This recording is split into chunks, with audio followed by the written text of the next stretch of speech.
Well done V K Sanoj.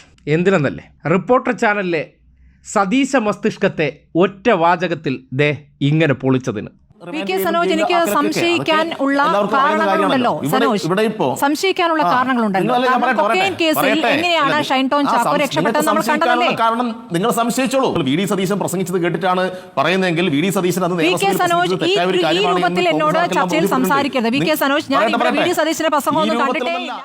എന്ത് വിഷയം വന്നാലും സതീശ തിയറി വെച്ച് ചർച്ച നടത്തുകയും അതിൻ്റെ അടിസ്ഥാനത്തിൽ സർക്കാരിനെ കുറ്റം പറയുകയും ചെയ്യുന്ന സതീശ ബുദ്ധി, ആ ബുദ്ധിയും വെച്ചിട്ടാണ് ലഹരി കേസുമായി ബന്ധപ്പെട്ട് കേരളത്തിൽ വേർതിരിവില്ലാത്ത അറസ്റ്റുകൾ നടക്കുകയാണ്.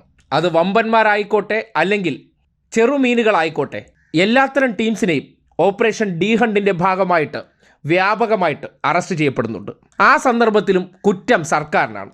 സർക്കാർ ഇപ്പോൾ ചിലരെ തിരഞ്ഞുപിടിച്ച് വേട്ട നടത്തുകയാണ് എന്നുള്ള ആരോപണവും കഞ്ചാവ് മാത്രമേ പിടിക്കുന്നുള്ളൂ എന്ന പരിവേദനവുമായി സതീശ തിയറി ഇറക്കി ചർച്ചയിൽ പങ്കെടുത്ത DYFI സംസ്ഥാന സെക്രട്ടറി വി കെ സനോജിനെ ഉത്തരം പറയാൻ അനുവദിക്കാത്ത സന്ദർഭത്തിലാണ് 4-5 കിണ്ണം കാച്ച് ഡയലോഗുകൾ ഇറക്കേണ്ടി വന്നത്. അതോടെ തികഞ്ഞു. ചർച്ച കാണേണ്ടതാണ്. എന്തിനും ഏതിനും കുറ്റ സർക്കാരിന്.